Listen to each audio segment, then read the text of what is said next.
সালামু আলাইকুম। আজকে লেটার লেখা শিখবো। কিভাবে একটা লেটার লিখলে একজন স্টুডেন্ট নাম্বার পেতে পারে, বা লেটারের বডি, তথাকথিত যে কথাগুলো আমরা বলি যে স্যার আমাদের এই বডি শিখান, কিভাবে একটা লেটার লিখবো। তো এইভাবে চাইলে একজন স্টুডেন্ট লেটার লিখতে পারে। তো লেটার লেখার শুরুতে আমাদের একটা জিনিস মনে রাখতে হবে। আমরা যে খাতায় লেটার লিখবো, সেই খাতার মার্জিন বরাবর আমাদের সকল লাইনগুলো থাকবে। তারপরে আমাদের লেটারের কোনো অংশই আমরা ডান বাম করব না, সবগুলো অংশ আমরা সিরিয়ালি লিখবো মার্জিন বরাবর। তো প্রথমে আমাদের কাজ দেখা যে লেটারটা কোথায় পাঠাবো অথবা কোথায় থেকে যাচ্ছে।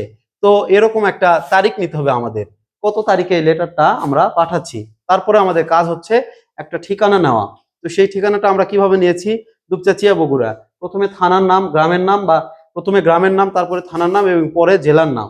এরপরে আমরা নিয়েছি এখানে শুধু থানা এবং জেলা, দুপচাচিয়া বগুড়া। এরপরে আমাদের কাজ হচ্ছে লেটারটা কার কাছে লিখছি, সেই বন্ধুর কাছে।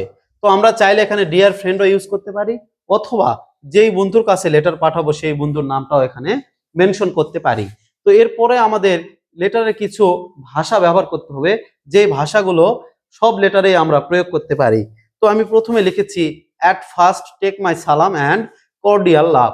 প্রথমে আমার সালাম এবং আন্তরিক ভালোবাসা নিও। তো যেহেতু লেটার একটা হচ্ছে ইনফর্মাল লেটার, লেটার হচ্ছে এক ধরনের ইনফর্মাল, অর্থাৎ অপ্রাতিষ্ঠানিক। এটা কিন্তু প্রাতিষ্ঠানিক নয়। তো অপ্রাতিষ্ঠানিক যদি হয়, তাহলে ইনফর্মাল লেটার গুলো কিভাবে আমরা এখানে ব্যক্তিগত ভাষা ইউজ করতে পারি, কারণ এটা ইনফর্মাল। যদি এটা ফর্মাল হতো বা দরখাস্ত হতো, তাহলে আমরা এখানে এই ধরনের এই ফর্মাল ইনফর্মাল ল্যাঙ্গুয়েজ গুলো ব্যবহার করতে পারতাম না।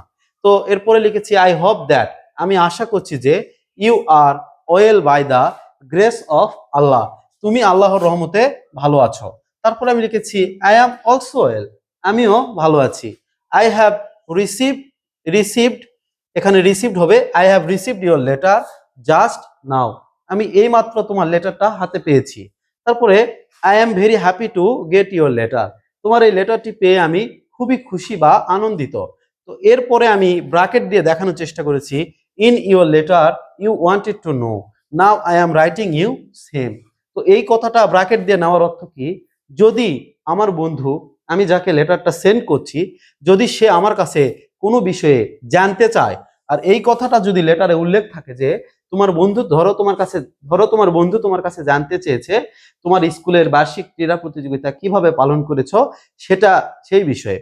তাহলে যখন আমরা লেটারে এই কথা উল্লেখ থাকবে আমার কোনো বন্ধু জানতে চেয়েছে, তখন আমাদের কাজ হবে এই লাইনটা লেখা, in your letter you wanted to know, তোমার লেটারে তুমি জানতে চেয়েছো, now I am writing you same, আমি এখন তোমাকে সে ব্যাপারে লিখছি। যদি আমার বন্ধু আমার কাছ থেকে জানতে চায়, বা লেটার যার কাছে লিখছি সে যদি জানতে চায়, তবেই এই লাইনটা লেখা যাবে, তাছাড়া এই লাইনটা লেখা যাবে না। এই জন্য আমি এই লাইনটা ব্র্যাকেট দিয়ে দেখানোর চেষ্টা করেছি। এরপরে আমি একটু দাগ দিয়ে ফাঁকা দেখানোর চেষ্টা করেছি, এখানে ফাঁকা কেন রেখেছি। এরপরে আমাদের কাজ হবে যেই বিষয় সম্পর্কে আমরা লেটার লিখছি, সেই বিষয় সম্পর্কে এখান থেকে লেটারের বিষয় থেকে আমাদের 2 বা 3 লাইন, 2 থেকে 3 লাইন অথবা 2 লাইন আমাদের এখানে বসাতে হবে বা লিখতে হবে, সেই সম্পর্কে যেই সম্পর্কে আমরা লেটারটা লিখছি। এরপরে আমাদের কাজ হবে ফিনিশিং এ আসা। ফিনিশিংটা কি? পরিশেষে গিয়ে আমরা কি লিখবো? নো মোর টুডে, আজ আর নয়, রাইট টু মি সুন, আমাকে তাড়াতাড়ি লিখো বা উত্তর দিও। গিভ মাই সালাম টু ইয়োর প্যারেন্টস, তোমার পিতামাতাকে আমার সালাম দিও। উচ্চারণটা পেরেন্টসও হয়, আমরা প্যারেন্টসই বলে থাকি। তো take care of yourself, তোমার নিজের যত্ন নিও। এরপরে আমাদের কাজ হচ্ছে ইয়োর লাভিং ফ্রেন্ড, তোমার ভালোবাসার বন্ধু। বন্ধু অথবা বান্ধবী, ছেলে হলে ছেলের নাম লিখবে, মেয়ে হলে মেয়ের নাম লিখবে এই জায়গাতে। এরপরে আমাদের কাজ হচ্ছে লেটারের একটা খাম আঁকানো। তো এই খামটা আমরা কোথায় আঁকাবো? তো অনেকের মনে প্রশ্ন জাগে, এই খামটা কি আমরা বাম পাশে নিব, না ডান পাশে নিব, না কোন পাশে নিব? তো এই খামটা মাঝামাঝি আঁকানো ভালো। এখানে ব্ল্যাকবোর্ডের সংকীর্ণতার কারণে আমি এই খামটা উপরে লিখেছি। তো এই খামটা কিভাবে সাজাবো, এই খাম লেখার নিয়মটা কি?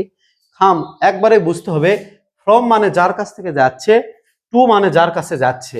আর এখানে এই স্ট্যাম্পটা লিখতে হবে, কেন? স্ট্যাম্প ছাড়া নিশ্চয় লেটার কারো বাসায় বা কারো হাতে পৌঁছাবে না। তো এই ফর্মটাতে থাকবে যে লেটার লিখছে তার নাম, তার ঠিকানা, এবং টু যার কাছে যাবে, টু তার এখানে তার নাম, তার ঠিকানা। তো এখানে ডিয়ার ফ্রেন্ডের জায়গা আমাদের ফ্রেন্ডের নাম লিখতে হবে যার কাছে লেটারটা প্রেরণ করছি, এবং নিচে তোমার ভালোবাসার বন্ধু অথবা বান্ধবী, এখানে নিজের নাম লিখতে হবে। তাহলে এই নামটা আসবে, নিচে যে নাম থাকবে সেই নামটা আসবে ফ্রম এ, এবং আমরা যে বন্ধুর নামটা দিব সেই নামটা আসবে টু এ, কারণ তার কাছে আমরা লেটার লিখছি, এবং তার নাম, তার ঠিকানা, এবং যার কাছে যাচ্ছে তার নাম, তার ঠিকানা। তো এইভাবে একটা লেটারের বডি লিখলে আমার মনে হয় একজন ছাত্র পরিপূর্ণ নাম্বার পেতে পারে। ধন্যবাদ সবাইকে ক্লাসটি দেখার জন্য।